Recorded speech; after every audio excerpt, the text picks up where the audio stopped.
ជំរាបសួរបងប្អូនអូនពូមីយាយតាទាំងអស់គ្នាថ្ងៃនេះអូនបានមកសួននៅកោះនរាបងប្អូនចាសប្បាយមែនតើឥឡូវអូនចាប់ផ្ដើមចេញទៅហើយចាជិះតាមផ្លូវគឺទៅសភាពស្រស់ស្អាតមែនតើបើទៅរឿងល្ងាចទៅជាក់ស្រួលណាបងប្អូនចាអូនឃើញអាគារនេះធំស្អាតមែនតើចាយើងជិះទៅចិត្តដល់ហើយដល់នឹងចូលតាមម្នាក់$1ទេនេះបងប្អូនចានេះទេសភាពគឺមានដើមឈើមានផ្កាមានអីអញ្ចឹងទៅបើរៀងល្ងាចទៅជាក់ហ្មងតែបន្តែរៀងថ្ងៃដែរបងប្អូនចានេះឲ្យគេមានកំងអីញ៉ាំដែរអញ្ចឹងណាដើមឈើឡើយនេះគឺច្រើនណាស់ហើយស្អាតទៀតហើយចូលឡើងធូរថ្លៃហ្មងបងប្អូនមិនមែនតែប៉ុណ្ណឹងតែមានផ្កាមានអីច្រើនទៀតណោះ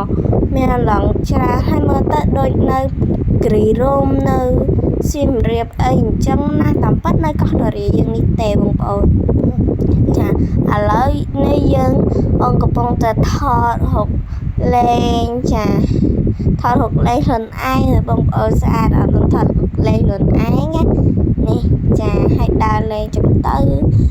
តែបើរៀងកញ្ចាក់ជាងហ្នឹងណាស្រួលជាងហ្នឹងស្រួលថតស្រួលជាងហ្នឹងទៀតតបងប្អូននេះចាដាក់យើងថតលេងចឹងទៅថត TikTok ថតអីខ្លះទៅចាហើយអាហ្នឹងយើងអាចខ្ចប់អីយកមកញ៉ាំក៏បានដែរហ្នឹងហើយហើយនិយាយទៅនេះបងប្អូន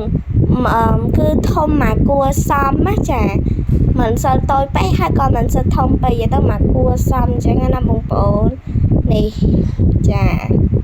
ហើយគេមានទឹកមានអីចឹងទៅចាបងប្អូនមើលលេងទៅឃើញអត់និយាយទៅហើយនិយាយទៅស្អាតអូនចង់និយាយថាស្អាតគឺអូន enjoy ហ្មងថ្ងៃហ្នឹងហើយបៃតងពេញភ្នែកហ្មងបងប្អូនមើលគឺបៃតងពេញទូរស័ព្ទហ្មងណាបងប្អូនចានេះអូនថតចានេះអូនថត TikTok លេងចាបងប្អូនអូនមាន account TikTok ដែរបងប្អូនអាចទៅជួយ like ជួយ share រីផុមអ្នកមួយផង